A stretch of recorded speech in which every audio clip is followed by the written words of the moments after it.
Africa के सहारा रेगिस्तान में एक स्ट्रक्चर बना है जो सिर्फ स्पेस से ही दिखाई देता है।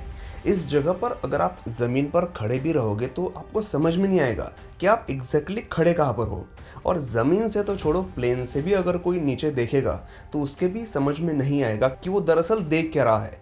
1965 की बात है, जब एक स्पेसक्राफ्ट अर्थ के इस हिस्से के ऊपर से गुजर रहा था तो स्पेसशिप में बैठे जेम्स मैकडिविट और एडवर्ड व्हाइट नाम के दो एस्ट्रोनॉट्स को सहारा रेगिस्तान के इस हिस्से में ये अजीब सा स्ट्रक्चर दिखा जो उनके पहले किसी ने भी नहीं देखा था, या यूं कहे कि किसी ने उस पर ध्यान नहीं दिया था। इसे रिचर्ड स्ट्रक्चर या आई ऑफ सहारा के नाम से जाना जाता है।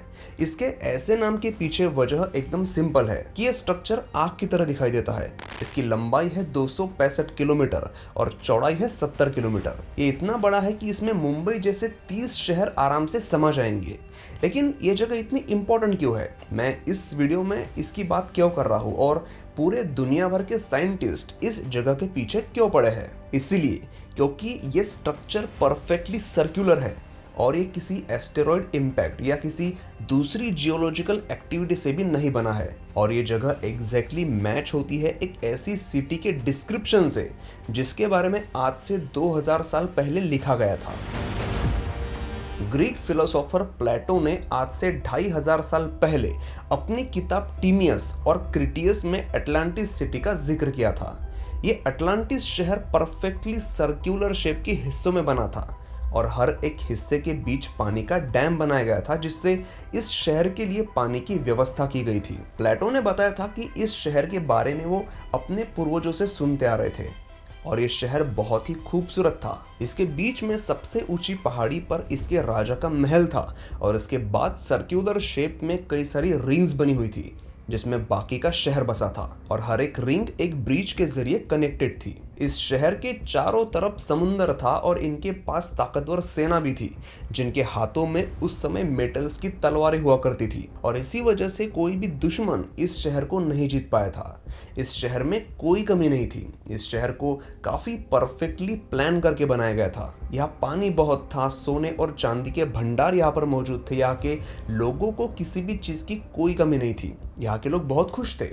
प्लेटो ने एक बहुत ही खास धातु ओरिकेलम का भी जिक्र किया था जिसकी वैल्यू उस समय लगभग सोने के बराबर थी और वो सिर्फ अटलांटिस के लोग ही इस्तेमाल करते थे। वो लोग वहां के मंदिरों में और राजा के पैलेस को इस धातु की कोटिंग किया करते थे और इससे हथियार भी बनाया करते थे क्योंकि ये धातु बहुत मजबूत होता था। तो उस समय सिर्फ अटलांटिस के योद्धाओं के पास ही सबसे मजबूत तलवारें होती थी जिससे वो कभी भी कोई भी युद्ध हारे ही नहीं थे। लेकिन भले ही इस आधुनिक शहर के लोग किसी दुश्मन के साथ नहीं हारे हो, लेकिन प्रकृति के सामने इनको घुटने टेकने ही पड़े थे। प्लेटो ने लिखा था कि 9000 साल पहले अचानक समुद्र में आई सुनामी से यह शहर समुद्र के अंदर समा गया था। इसका मतलब आज से 11,500 साल पहले ये अटलांटिस शहर नष्ट हुआ था। इस शहर को ढूंढने की कोशिशें दुनिया भर के साइंटिस्ट कर रहे हैं और कईयों ने तो इसे ढूंढे जाने का दावा भी किया है। इस शहर के होने का दावा कई जगहों पर किया जाता है, लेकिन आज के इस एपिसोड में मैं आपको वो जगह दिखाऊंगा जहां इसके होने के सबसे ज्यादा प्रमाण देखने को मिलते हैं। और सिर्फ प्लेटो ने नहीं बल्कि इस जगह के आज तक कई सारे नक्शे मिल चुके हैं। फर्स्ट सेंचुरी बीसी में, मतलब आज से 2000 साल पहले, रोमन जियोग्राफर पोम्पोनियस ने भी एक नक्शा बनाया था जिसमें उन्होंने अटलांटिस नाम का एक शहर दिखाया था। अब इत्तेफाक कहे या फिर कुछ और, लेकिन उन्होंने इस शहर को उसी हिस्से में दिखाया था जहां आज सहारा रेगिस्तान में ये रिचर्ड स्ट्रक्चर बना हुआ है।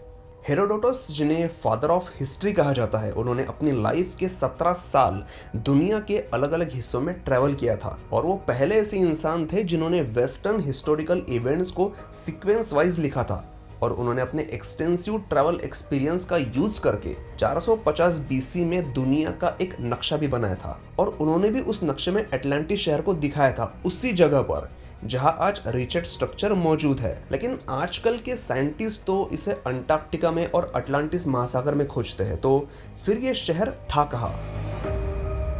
अब जो पुराने प्लेटो और हेरोडोटस जैसे फिलोसोफर्स के रिकॉर्ड है उसके अकॉर्डिंग तो इस शहर को सहारा रेगिस्तान में होना चाहिए था। लेकिन ये कैसे पॉसिबल है? सहारा रेगिस्तान मतलब गर्म रेत के बड़े बड़े पहाड़ और तपती धूप, लेकिन जिस अटलांटिस शहर की बातें की गई थी वो तो समुंदर से घिरा हुआ था। तो फिर आज के सहारा रेगिस्तान में किसी समय में अटलांटिस कैसे मौजूद था? दरअसल आज जो सहारा रेगिस्तान का रूप हम देख रहे हैं, इसी में हमें इसके अतीत के निशान भी छिपे दिखाई देते हैं। इस रेगिस्तान में आज से करोड़ों साल पहले एक बहुत बड़ा समुंदर था और आज हमें यहाँ जितने भी ब्राउन कलर की रेत दिखाई देती है, ये रेत उस समय यहाँ मौजूद सैंडस्टोन से बनी है। और ऐसे ही इस सहारा रेगिस्तान का जो हिस्सा इजिप्ट में मौजूद है, वहाँ पर व्हाइट डेजर्ट नाम का एक एरिया है जहाँ की रेत बिल्कुल सफेद है और यहाँ पर व्हाइट लाइमस्टोन भी बना हुआ है जो आज से करोड़ों साल पहले ओशियन के एकदम बॉटम वाला हिस्सा था। और समंदर से रेगिस्तान बनने का यह सफर करोड़ों साल लंबा था। आज से लगभग 26 लाख साल पहले पृथ्वी पर एक आइस एज की शुरुआत हुई थी और इस आइस एज के दौरान सारे पृथ्वी पर बर्फ था सिवाय इक्वेटर के।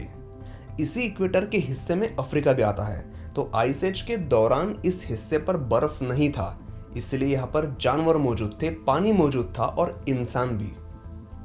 लगभग हर 20,000 सालों में पृथ्वी का एक्सिस थोड़ा टिल्ट होता है और लास्ट टाइम ये हुआ था लगभग 11,000 साल पहले। और ये एक दिन का प्रोसेस नहीं था, इसी टिल्ट शिफ्टिंग को कई सेंचुरीज का वक्त लगा था। लेकिन इस टिल्ट शिफ्टिंग की वजह से पृथ्वी के इक्वेटर वाले हिस्सों पर बहुत ज़्यादा प्रभाव पड़ा था, जिसके बाद टेम्परेचर बढ़ने लगा और धीरे धीरे आइस एज खत्म हुआ।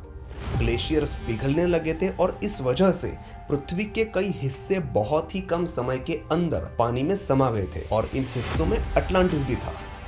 और इस बात का दावा खुद नासा ने भी किया था।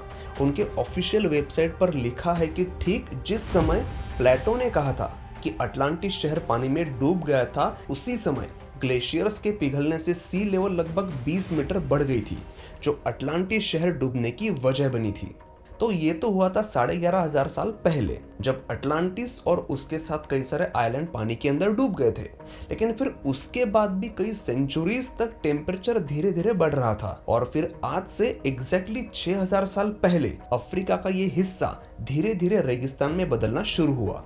और आज जो सहारा रेगिस्तान है वो एक समय में हरा भरा इलाका था और फिर ये इलाका वो रेगिस्तान बना जिसे आज हम सहारा रेगिस्तान कहते हैं। और आज जो सहारा रेगिस्तान है वो एक समय में हरा भरा इलाका था, इसका सबूत भी इसी सहारा रेगिस्तान में ही छिपा है। यहाँ पर इन्नेडी प्लेटू नाम का एक पहाड़ है। इसकी दीवारों पर हजारों साल पुरानी रॉक पेंटिंग्स मौजूद है जो एक समय पर सहारा रेगिस्तान कैसा था इसका एक सबूत पेश करती है। यहाँ पर जिराफ, हाथी, हिप्पोपोटामस और गाय के चित्र निकाले गए हैं। अब गाय रेगिस्तान में तो चल नहीं सकती, गाय ऐसे ही इलाके में पाई जाती है जो इलाका हरा भरा होता है। और जो पहले के गुफा में रहने वाले इंसान थे, उनकी एक आदत होती थी, जो जानवर वो अपने आसपास देखते थे उन्हें ही वो केव्स के अंदर उकेरते थे। यहाँ पर हजारों साल पहले क्रोकोडाइल्स भी मौजूद थे और आज भी यहाँ पर बहुत ही कम ही सही लेकिन क्रोकोडाइल्स देखने को मिल जाते हैं, जो कहीं बाहर से यहाँ पर रेगिस्तान में नहीं आए थे, बल्कि यही हजारों सालों से बदलते हुए क्लाइमेट के साथ वो जीने की कोशिश कर रहे हैं। और प्लेटो ने जब इस अटलांटिस शहर के बारे में लिखा था तो उन्होंने बताया था कि इस शहर के साउथ डायरेक्शन में एक माउंटेन रेंज है और अगर हम रिचर्ड स्ट्रक्चर को गूगल मैप पर देखें तो उसके भी दक्षिणी दिशा में हमें माउंटेन्स होने के निशान दिखाई देते हैं। और ये जो इस शहर के हजारों साल पहले डिस्क्रिप्शन किए गए हैं जो आज इस रिचर्ड स्ट्रक्चर से मैच करते हैं, क्या ये भी कोई सिर्फ एक इत्तेफाक है या फिर इन सारे सबूतों को देखकर हमें कन्विंस हो जाना चाहिए कि जिस अटलांटिस शहर को साइंटिस्ट समुद्र के अंदर ढूंढ रहे थे वो दरअसल सहारा रेगिस्तान में छिपा है? आपकी जो राय है मैं कमेंट सेक्शन में ज़रूर जानना चाहूँगा, तो प्लीज़ कमेंट करके ज़रूर बताइए और वीडियो अगर पसंद आया हो तो प्लीज़ लाइक ज़रूर करिए। वीडियो देखने के लिए बहुत बहुत धन्यवाद।